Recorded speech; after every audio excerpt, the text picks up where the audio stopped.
ओम गम गणपते नमः। ओम गम गणपते नमः। ओम गम गणपते नमः। ओम गम गणपते नमः। ओम भूर्भुवस्वः तत्सवितुर्वरेण्यं भर्गो देवस्य धीमहि धियो यो नः प्रचोदयात्।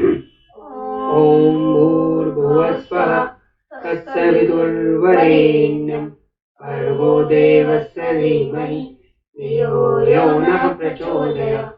ओम भूर्भुवस्वः तत्सवितुर्वरेण्यं भर्गो देवस्य धीमहि धियो यो नः प्रचोदयात्। ओम भूर्भुवस्वः तत्सवितुर्वरेण्यं भर्गो देवस्य धीमहि धियो यो नः प्रचोदयात्। ओम जय श्री राम, जय श्री राम, जय श्री राम। बने हम हिंद के योगी, धरे गए ज्ञान भारत का, उठाकर धर्म का झंडा। पंचदश सर्ग। सुमंत्र का राजा की आज्ञा से श्री राम को बुलाने के लिए उनके महल में जाना। तेतु ताम रजनी मुष्य ब्रह्मणाम वेद पारगा उपत्थ रुद्धपस्थान सह राज पुरोहित। वे वेदों के पारंगत ब्राह्मण तथा राज पुरोहित वह रात बिताकर प्रातः काल राजा की प्रेरणा के अनुसार राजद्वार पर उपस्थित हुए थे। अमात्या बल मुख्याश्च मुख्याये निगमस्य च राघवस्य अभिषेकार्थे प्रियमाणा सुसंगतः। मंत्री, सेना के मुख्य अधिकारी और बड़े बड़े सेठ साहूकार श्री रामचंद्र जी के अभिषेक के लिए बड़ी प्रसन्नता के साथ वहां एकत्र हुए थे। उदिते विमले सूर्ये पुष्ये चाभ्ये तोहनी लंगे ककटके प्राप्ते जन्म रामस्य च स्थिते।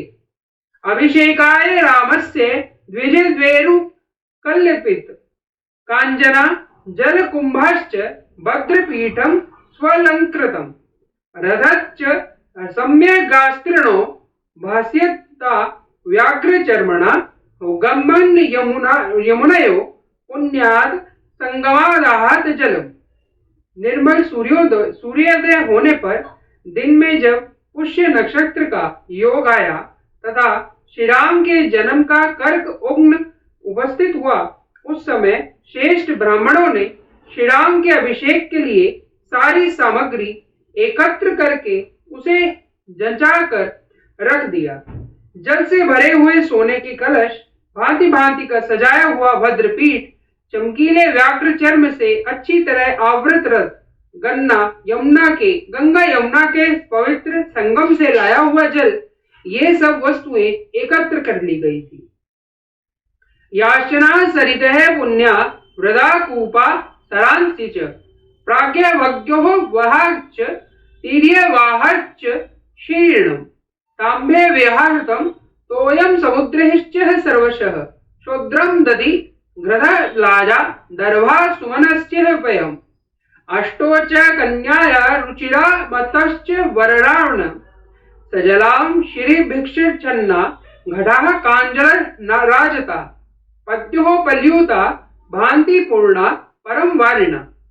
इसके सिवा जो अन्य नदियां, पवित्र जलाशय, कूप और सरोवर है तथा जो पूर्व की ओर बहने वाली गोदावरी और कावेरी आदि नदियां हैं, ऊपर की ओर प्रवाह वाले जो ब्रह्मावर्त आदि सरोवर हैं तथा दक्षिण और उत्तर की ओर बहने वाली जो गंडकी एवं शोणभद्र आदि नदियां हैं, जिनके दूध के समान निर्मल जल भरा रहता है, उन सब से समस्त समुद्रों से भी लाया हुआ जल जहां संग्रह करके रखा गया था, इनके अतिरिक्त दूध, दही, घी, मधु, लावा, कुश, फूल, 8 सुंदर कन्याएं, मदक, गजराज और दूध वाले वृक्षों के पल्लवों से ढके हुए सोने चांदी के जलपूर्ण कलश भी वहां विराजमान थे, जो उत्तम जल से भरे होने के साथ ही पद्म और उत्पलों से संयुक्त होने के कारण बड़ी शोभा पा रहे थे। चंदा शुभित प्रख्यम पांडुरम रत्न भूषितम सज्जः तिष्ठति रामस्य बालम जमोत्मम। श्री राम के लिए चंद्रमा की किरणों के समान विकसित कांति से युक्त श्वेत पीत वर्ण का रत्न जनित उत्तम चंवर सुसंगचित रूप से रखा हुआ था। चंद्रमंडल संकाशः मदापत्रम च पांडुरम सज्जः धुतिकरम श्रीमदभिषेक पुरस्परम। चंद्रमंडल के समान सुसज्जित श्वेत छत्र भी अभिषेक के सामग्री के साथ शोभा पा रहा था, जो परम सुंदर और प्रकाश फैलाने वाला था। पांडुरश्च वृषः सज्जः पांडुश्वश्च संसितः सुसज्जितः श्वेतः वृषभः और श्वेत अश्व भी खड़े थे। वारित्राणि च सर्वाणि वन्दिश्च तथा परे इक्ष्वाकुणां यथा राजये संभृतयेष विषेचनम् तथा जाति यमादाय राजपुत्राश विषेचनम् ते राजनचनात् तत्र समवेता महिपतम्। सब प्रकार के बाजे मौजूद थे। स्तुति पाठ करने वाले वंदी तथा अन्य मार्ग आदि भी उपस्थित थे।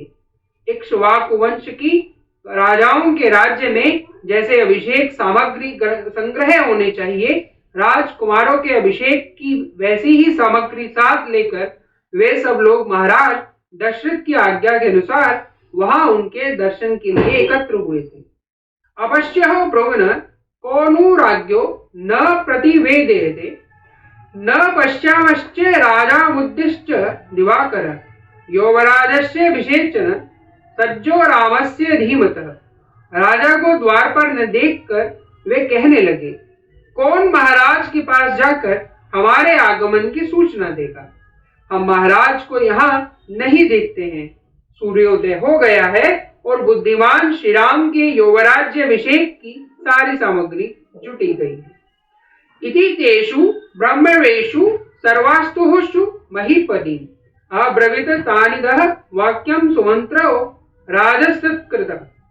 वे सब लोग जब इस प्रकार की बातें कह रहे थे, उसी समय राज दरबारा सम्मानित सुमंत्र ने वहां खड़े हुए उन समस्त भूपतियों से यह बात कही।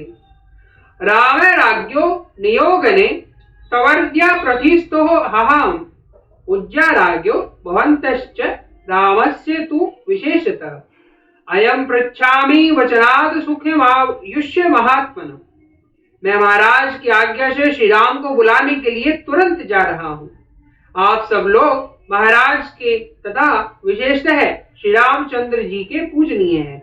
मैं उन्हीं की ओर से आप समस्त चिरंजीवी पुरुषों की कुशल समाचार पूछ रहा हूँ। आप लोग सुखी से हैं ना? राज्ञम संभ्रमे बुद्धस्य चारागमन कारणम इत्युक्त्वावश्च पुरद्वार जगाम पुराणविद।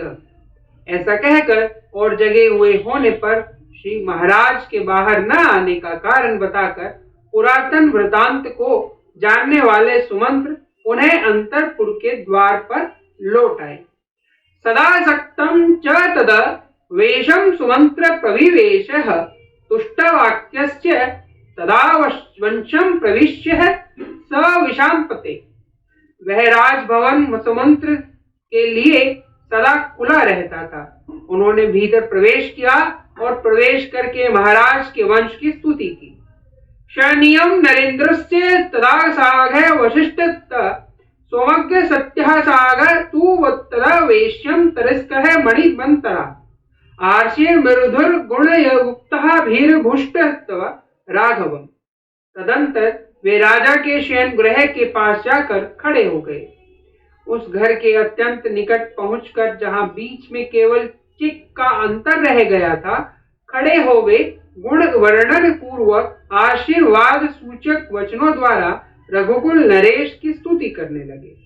सोम सूर्योच्च ककुस्तः शिववेक्षण वाणपि वरुणाश्च दिग्श्च विजयं प्रदीदशन्तु ते। ककुत्स्थः नंदन, चंद्रमा, सूर्य, शिव, कुबेर, वरुण, अग्नि और इंद्र आपको विजय प्रदान करे। गदा भगवती रात्रिरः शिवपुरस्तहं बुद्धिस्वः राजशार्दूल कुरु कार्यमंतनम्। भगवती रात्रि विदा हो गई है, अब कल्याण स्वरूप दिन उपस्थित हुआ है। राज सिंह निद्रा त्याग कर जग जाइए और अब जो कार्य प्राप्त है उसे कीजिए। ब्राह्मणा बल मुख्याश्च नेगमाश्च सतीवः दर्शनम तेंभः काक्षन्ते प्रतिबंधः स्वः राघव। ब्राह्मण, सेना के मुख्य अधिकारी और बड़े बड़े सेठ साहूकार यहाँ आ गए। वे सब लोग आपका दर्शन चाहते हैं। रघुकुल नंदन जागिए। सदुवन्तः तदा सुतं सुमन्त्रः मंत्र कोविदं प्रतिबुद्धश्चे ततो राजा इदं वचन ब्रवीत। मंत्रणा करने में कुशल सुमंत्र जब इस प्रकार स्तुति करने लगे, तब राजा ने जाग कर उनसे यह बात कही। रामान्य स्तुते यस्य गुहित मया किमिदं कारणं येन यमाज्ञा प्रतिवाहते न चैव समुत्तः हमारे ये हाशु राघवन। सूत, श्री राम को बुला लाओ। यह जो मैंने तुमसे कहा था उसका पालन क्यों नहीं हुआ? ऐसा कौन सा कारण है कि जिससे मेरी आज्ञा का उल्लंघन किया जा रहा है? मैं सोया नहीं हूं, तुम श्री राम को शीघ्र बुला कर लाओ।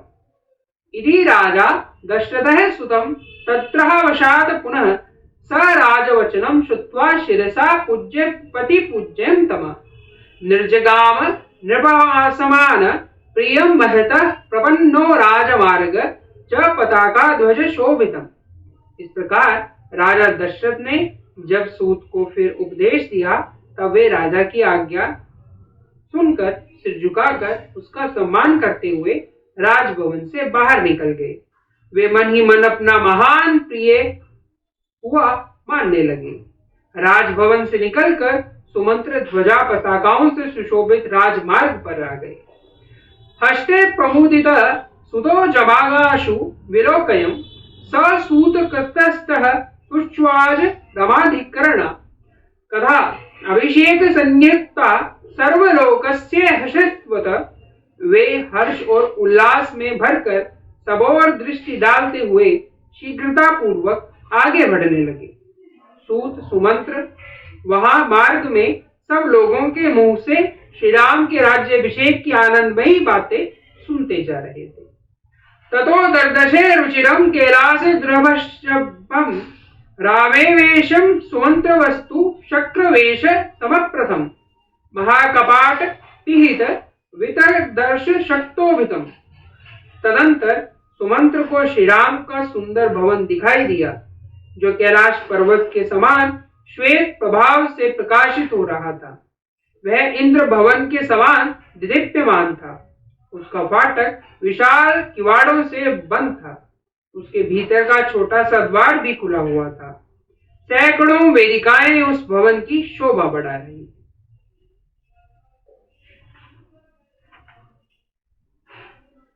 कांचे प्रति में काग्रम मणिविक्ते मुतोमरणम शारदा भक्ष्य प्रख्यम दीप्त मेरु गुमाहव। उसका मुख्य अग्रभाग सोने की देव प्रतिमाओं से अलंकृत था। उसके बाहर फाटक में मणि और मूंगे जड़े हुए थे। वह सारा भवन शरद ऋतु के बादलों की भांति श्वेत कांति से युक्त दीप्यमान और मेरुत पर्वत के कंदार के समान शोभ्यमान था। मणि भीर्वत माल्यानाम सुमस्तिक संकृतम मुक्तामणि भिराकीर्णम चंदगा भूषितनम। सुवर्ण निर्मित पुष्पों की मालाओं के बीच बीच में पिरोई हुई बहुमूल्य मणियों से वह भवन सजा हुआ था। दीवारों में जड़ी हुई मुक्ता मणियों से व्याप्त होकर जगमगा रहा था, अथवा वहां मोती और मणियों से भरे भंडार भरे हुए थे। चंदन और अगर की सुगंधि उसकी शोभा बढ़ा रही थी। गंधाम मनोवज्ञान विसज्य द्वादुरम शिखरम यथा तारेश्च मयूरेश्च विनवृद्ध विराजतिन।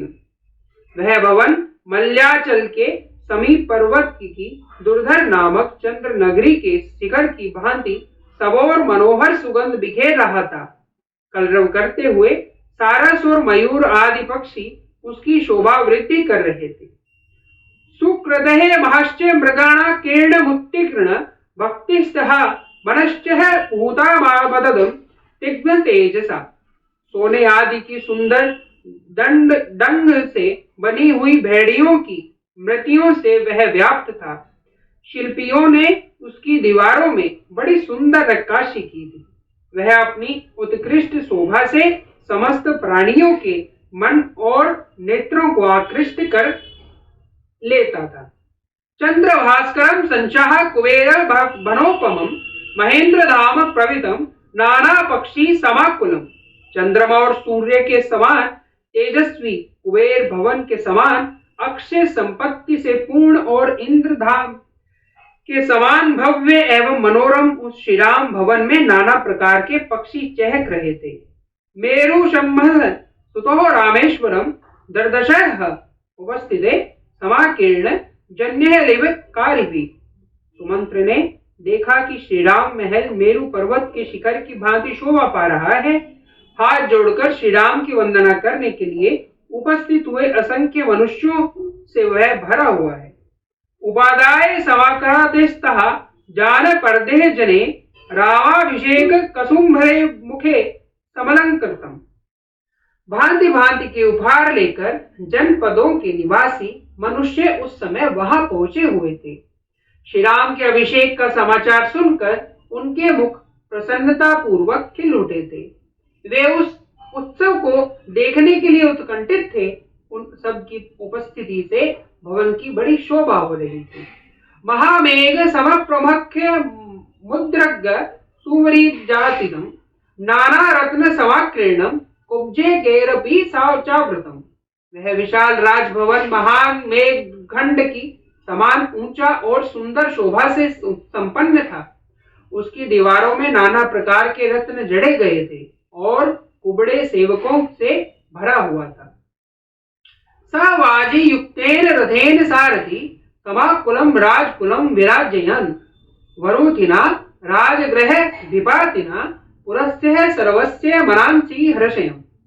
सारथी सुमंत्र राजभवन की ओर जाने वाले वरुथ लोहे की चद्दर या सिंचुकों के बने हुए आवरण से युक्त तथा अच्छे घोड़ों से जुते हुए रथ के द्वारा मनुष्यों की भीड़ से भरे हुए राजमार्ग की शोभा बढ़ाते हुए तथा समस्त नगर निवासियों के मन को आनंद प्रदान करते हुए श्रीराम के भवन से पास पहुंचे। ततः समासाग महाधनम महत प्रवष्ट रोमा सप्रभुव सारथी मृगे युक्षे तमाकुलो भोक्षणम ग्रहम बराहरस्य सचितपते।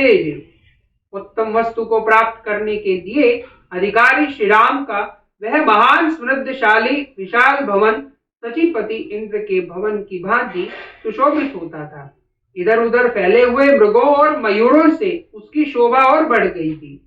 वहां पहुंचकर सारथी सुमंत्र के शरीर में अधिक हर्ष के कारण रोमांच हो गया था। स तत्र कैलासनिभा स्वलंकृता प्रविश्य कक्ष्य स्त्री शादयोपमा प्रियाम वराम राममते सीताम ब्रोहोम वयोभाग शुद्ध प्रांति पथिस्तो रथी। वहां कैलाश और स्वर्ग के समान दिव्य शोभा से युक्त सुंदर सजी हुई अनेक दंडियों को लांघकर श्री रामचंद्र जी की आज्ञा में चलने वाले बहुतेरे श्रेष्ठ मनुष्यों को बीच में छोड़ते हुए रथ सहित सुमंत्र अंतरपुर के द्वारा उपस्थित हुए। स तत्र शुभाश्च स हर्ष्यायुक्ता रामाभिषेकार्थमता जनानां नरेंद्र सुनोह मृक्षहार्थ सर्वस्य लोकस्य गिरम प्रभष्टा। उस स्थान पर उन्होंने श्री राम के अभिषेक के संबंधी कर्म करने वाले लोगों की हर्ष भरी बातें सुनी, जो राजकुमार श्री राम के लिए सब ओर से मंगल कामना सूचित करती थी। उसी प्रकार उन्होंने अन्य सब लोगों की भी हर्षोल्लास परिपूर्ण वार्ताओं को श्रवण किया। महेंद्र संबट प्रतितम च वेशम रामस्य रम्य मृगगष्टुत् ददर्श मेरोरिव शमंगमुश्च विभ्राजमान प्रबद्या सुमंत्रक। श्री राम का वह भवन इंद्र सदन की शोभा को तिरकृत कर रहा था। मृगों और पक्षियों से सेवित होने के कारण उसकी रमणीयता और बढ़ गई थी। सुमंत्र ने उस भवन को देखा। वह अपनी प्रभाव से प्रकाशित होने वाली मेरुगिरी के ऊंचे शिखर की भांति सुशोभित हो रहा था। उपस्थिते लिंकराभिश्च सोपाह जनार्दृश्य ओटया पराधृश्य विमुक्तयाने समाकुलम द्वारपदम धृतश।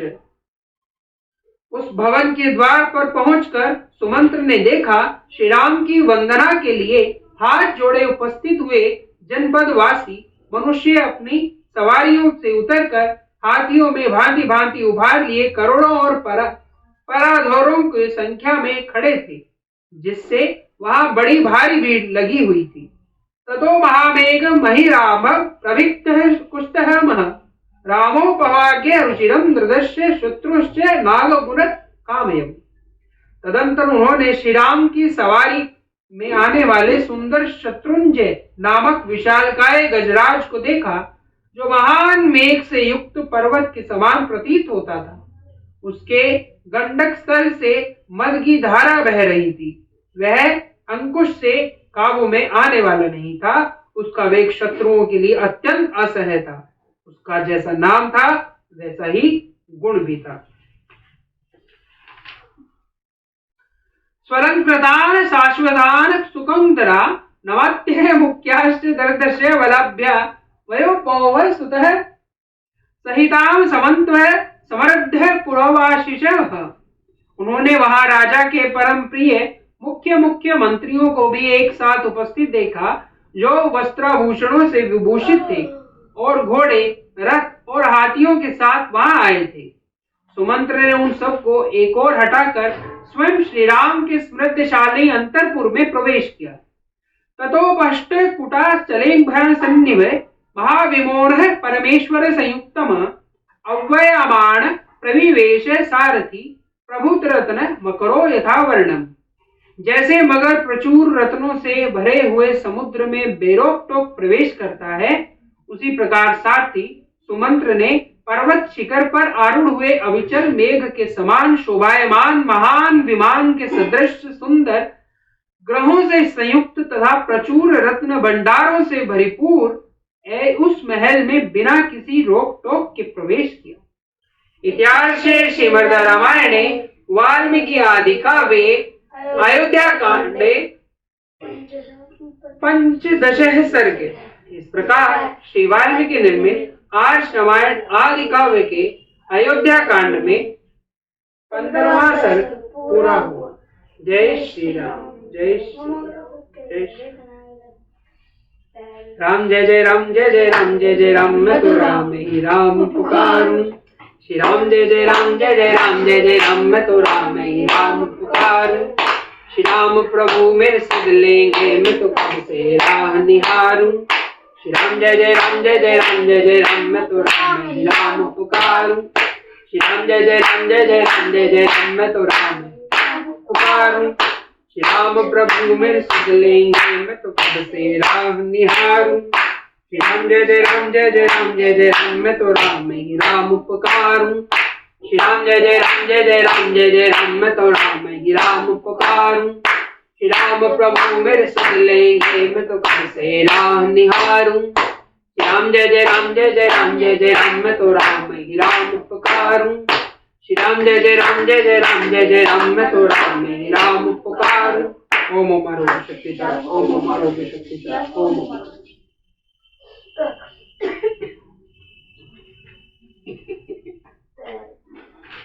चलो गीत करो। मामू देखो ना गंदी राइटिंग कर रखी है। ये क्या आपकी? गीत करो चलो जल्दी। अभी ये बने हम हिंद के योगी धरेंगे ध्यान भारत का। बने हम हिंद के योगी धरेंगे ध्यान भारत का। उठाकर धर्म का झंडा करे उत्थान भारत का। उठाकर धर्म का झंडा करे उत्थान भारत का। गले में शील की माला पहन कर ज्ञान की कफनी। गले में शील की माला पहन कर ज्ञान की कफनी। पकड़ कर त्याग का झंडा रखेंगे मान भारत का। पकड़ कर त्याग का झंडा रखेंगे मान भारत का। बने हम हिंद के योगी धरेंगे ध्यान भारत का। बने हम हिंद के योगी धरेंगे ध्यान भारत का। उठाकर धर्म का झंडा करे उत्थान भारत का। उठाकर धर्म का झंडा करे उत्थान भारत का। जलाकर कष्ट की होली उठाकर